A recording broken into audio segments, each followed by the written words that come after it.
Assalamu alaikum and good morning, my dear students. Hope you all are doing well. So, I welcome all of you to today's biology class. So, dear children, today we are beginning the new chapter, that is, how do organisms reproduce? So, what do you mean by reproduction? We can say that it is simply the ability to reproduce or produce young ones. Is it? So you know that every organism have the ability to reproduce. Is it? So what do you mean by reproduction? It is simply the production or producing the similar ones, right? Young ones which will be similar or similar kind of organisms. That means humans will give birth to human babies, right? And cat will give or will produce kittens, is it? And dogs will give rise to puppies. So the producing or production of similar ones is the reproduction. So we know that if we need a similar design, we need what? We will be needed a similar blueprint, is it?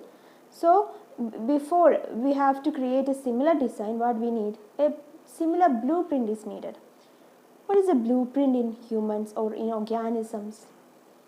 We can say the DNA.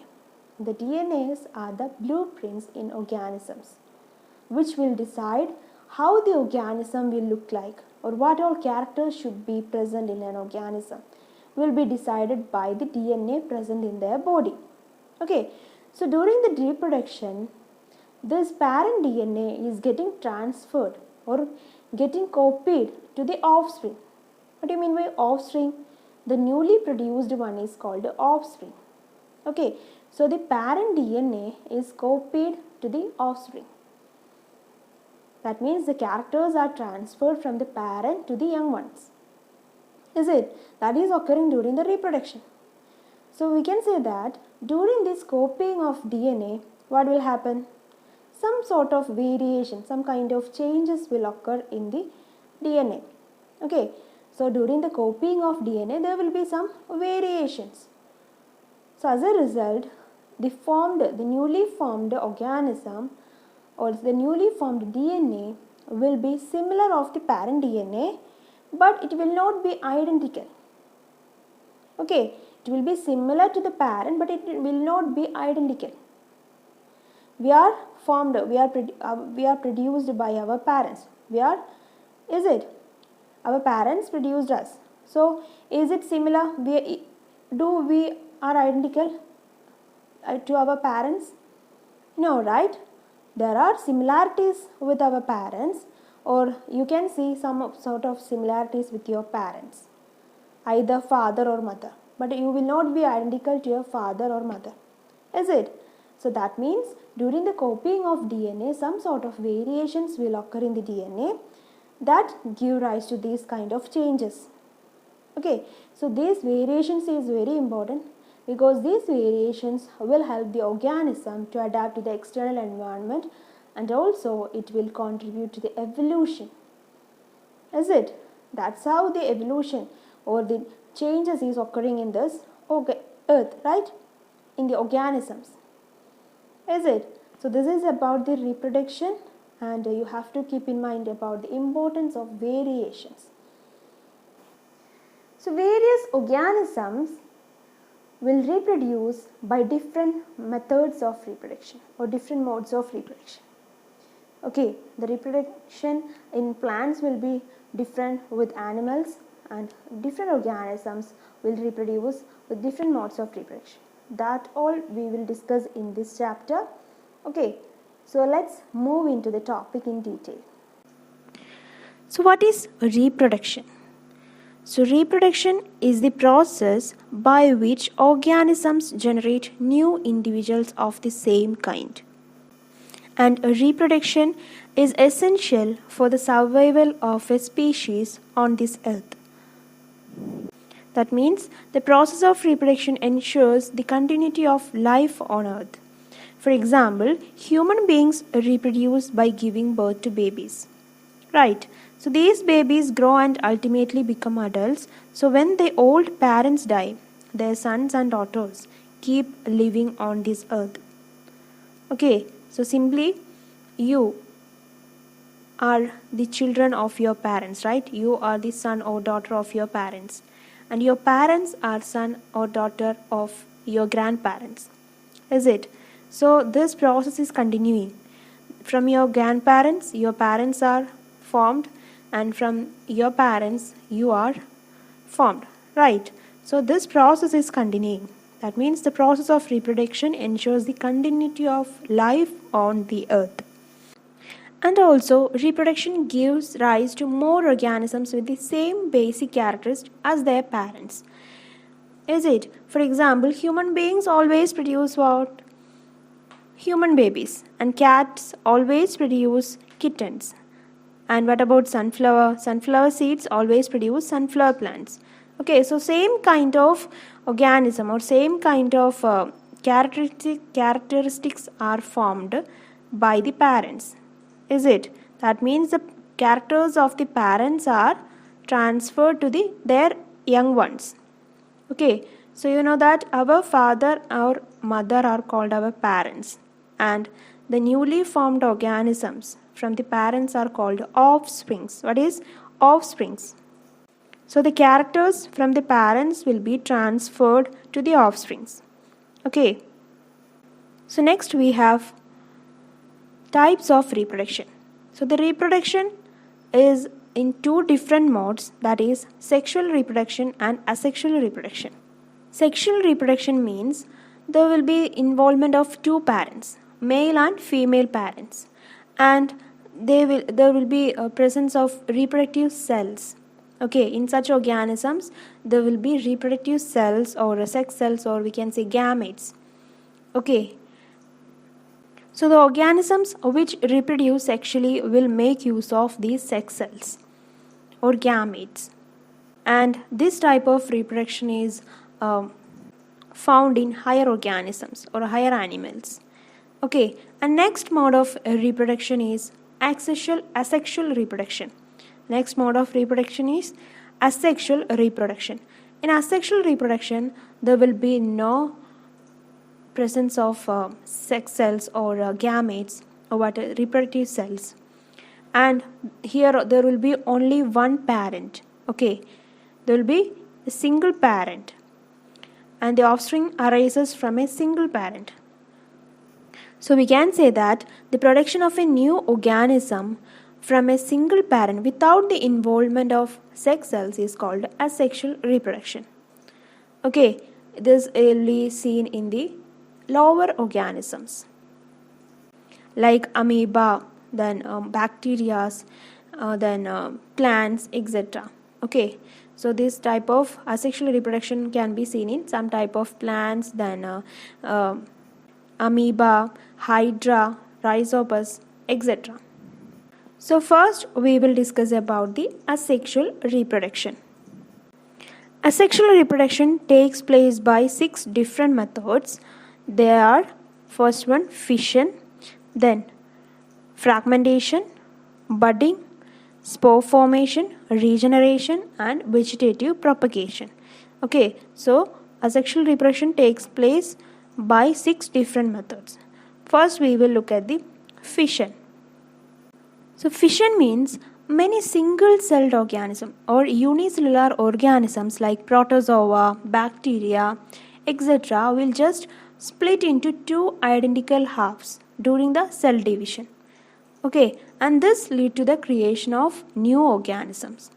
So this process is called fission. So in this process of fission, a unicellular organisms split to form 2 new organisms. Okay, a single organism will split into 2, and the splitted 2 new organisms will form 2 new organisms. Okay, and fission is of 2 types, binary fission and multiple fission. So in organisms such as amoeba, the splitting of the 2 cells during the division can take place in any plane. Okay, But in the case of Leishmania, which is another unicellular organism, which is a protozoan, okay, and it is a parasite which causes the disease known as Kala Azar or black fever. And this Leishmania has a greater degree of organization in its body, having a whip-like structure called flagellum at its one end. Okay, and Leishmania reproduces by the process of binary fission. And in Leishmania, the splitting of parent cell during the fission takes place in a definite plane, that is longitudinally. Okay, with respect to the flagellum at its end. With respect to the flagellum, the fission will take place longitudinally. That means this splitting will take place in a definite plane. But in the case of amoeba, that splitting can be takes place in any plane. Okay, the splitting can be take place in any plane, but in the case of Leishmania, there is a definite plane, that is longitudinally with respect to the flagellum. So this is about the binary fission. Next we have multiple fission. Multiple fission is seen in Plasmodium, which is a parasite which causes malaria. Okay, so Plasmodium will divide into many daughter cells simultaneously by multiple fission. So in the binary fission, there were formation of 2 daughter cells. But in the case of multiple fission, the daughter cells will be many. Okay. That means the parent organism splits to form many new organisms at the same time. So this is about the fission. Next we have budding. So budding is another asexual method of reproduction. In budding, a small part of the body of the parent organism grows out as a bud, which then detaches and becomes a new organism. What will happen? A small bud will be formed in the parent body, and that bud will detach from the parent body and becomes a new organism. Okay, such type of asexual reproduction is observed in Hydra and yeast cells. Okay, so Hydra is a simple multicellular organism, and Hydra reproduces by the process of budding by using its regenerative cells. Next is regeneration. So in some organisms, small cut parts of their body can grow to form whole new organism, complete in all respects. That means, as we have discussed in the case of Hydra. Okay, that is the budding. So the process of getting back a full organism from its body parts is called regeneration. So the simple animals like Hydra, Planaria show regeneration. So this means that in these organisms, whole new organisms can be reproduced from their cut body parts. In other words, if Hydra or Planaria somehow get cut into a number of pieces, then each body piece can grow into a complete organism. So Planaria is a flatworm which is found in freshwater ponds and slow-moving streams. And if Planaria, the body of Planaria somehow gets cut into a number of pieces, then each body piece can regenerate into a complete Planaria by growing all the missing parts. Okay, and this process is called regeneration. They are regenerating. Next, we have fragmentation. So some of the multicellular organisms having relatively simple body organization can break up easily into smaller pieces on maturing. That means into fragments, smaller pieces or fragments. And these pieces or fragments can then grow and form new organisms in complete respects. Okay, so this is another method of reproduction which is called as fragmentation. The breaking up of the body of a simple multicellular organism into 2 or more pieces on maturing, and each of which will subsequently grows to form a completely new organism. Okay, so the organisms like Spirogyra and sea anemones can reproduce by the method of fragmentation. The Spirogyra is a green filamentous algae plant which is found in ponds, lakes and slow-moving water bodies. And they have filament-like structures, and these filaments will be broken into 2 or more fragments on maturation, and each of these fragments then grow into a new spirogyra. Okay. So next is vegetative propagation. So in vegetative propagation, new plants are obtained from the parts of old plants like stems, root and leaves without the help of any reproductive organs. That means there are many plants in which parts like root, stem, leaves, etc. will develop into new plants under appropriate conditions. So this property of the plants are used in the layering or grafting to grow many plants like sugarcane, roses, grapes and for other agricultural purposes. Okay, so plants raised by vegetative propagation can bear flowers and fruits earlier than those produced from seeds. And such methods also make possible the propagation of plants such as banana, orange, rose and jasmine that have lost the capacity to produce seeds. You know that these kind of plants like banana, rose, then jasmine, etc. have no capacity to produce seeds, and such type of plants also can be propagated by using this vegetative propagative method. Okay, another advantage of vegetative propagation is that all plants produced are genetically similar enough to the parent plant to have all its characteristics. Okay, that means the newly formed plant will be having all the characteristics of the parent plant. Bryophyllum is another example for the vegetative propagation. In this, the buds produced in the notches along the leaf margin. There will be buds in the leaf margin, newly formed buds in the leaf margin, and when these buds fall on the soil, they will develop into new plants. Okay. So the last we have spore formation. Spore formation is also another type of asexual method of reproduction, and in this type, this parent plant produces hundreds of microscopic reproductive units called spores.